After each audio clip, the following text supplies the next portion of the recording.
बातमीपत्रात आपलं स्वागत आहे। एका 23 वर्षीय तरुणी आणि तिच्या काकूचा विनयभंग करून काकूच्या गळ्यातील मंगळसूत्र ओढून घेतल्याच्या आरोपातून सार्वजनिक बांधकाम खात्यातील कर्मचारी मोहन बळी तुपारे याची मुख्य न्यायदंडाधिकारी विक्रमसिंह भंडारी यांनी निर्दोष मुक्तता केली आहे।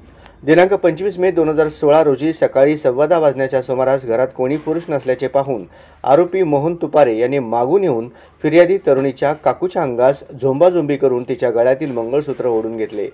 त्यावेळी फिर्यादी तरुणी काकूस सोडविण्यासाठी गेली असता तिचीही ओढणी ओढून आरोपीने तिच्याही मनास लज्जा वाटेल असे कृत्य करीत तिचाही विनयभंग केला। तसेच आरोपी तुपारे यांनी फिर्यादी तरुणीचा हात पिरगाळून तिला शिवीगाळ करीत मारहाण केली वगैरे आशयाची फिर्याद तरुणीने फौजदार चावडी पोलीस ठाण्यात दिली होती। मोहन तुपारे विरुद्ध गुन्हा दाखल होऊन त्याला अटक झाली होती। गुन्ह्याचा तपास सहाय्यक पोलीस निरीक्षक रोहित दिवसे यांनी केला। या खटल्यात सरकार पक्षातर्फे 6 साक्षीदार तपासण्यात आले। साक्षीदारांचे जबाब व परिस्थितीजन्य पुरावा हे गुन्ह्याच्या घटनेशी सुसंगत नसल्याचे आरोपीचे वकील ॲडव्होकेट आल्हाद अंदोरे यांनी न्यायालयाच्या निदर्शनास आणून गुन्ह्याची घटना संशयास्पद असल्याचा युक्तिवाद केला। तो युक्तिवाद ग्राह्य मानून न्यायाधीशांनी आरोपीची निर्दोष मुक्तता केली।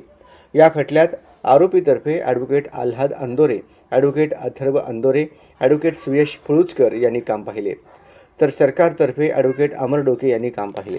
तिच्या गळ्यातली ओढणी ओढून तिच्या मनाला लज्जा वाटेल असे कृत्य करून तिच्याबरोबर विनयभंग केला।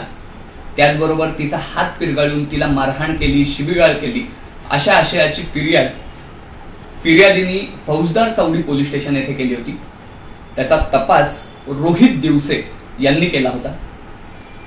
या खटल्यामध्ये सरकार पक्षांतर्फे 6 साक्षीदार तपासण्यात आले, परंतु साक्षीदारांचे जबाब आणि परिस्थितीजन्य पुरावा हा गुन्ह्याच्या घटनेशी सुसंगत नसून त्याचप्रमाणे ही जी घटना आहे ही संशयास्पद असली आहे असा युक्तिवाद मी म्हणजे ॲडव्होकेट आल्हाद अंदोरे यांनी केला आणि तो युक्तिवाद ग्राह्य धरून मुख्य न्यायदंडाधिकारी सोलापूर विक्रमसिंह भंडारी यांनी आरोपीची निर्दोष मुक्तता केली आहे।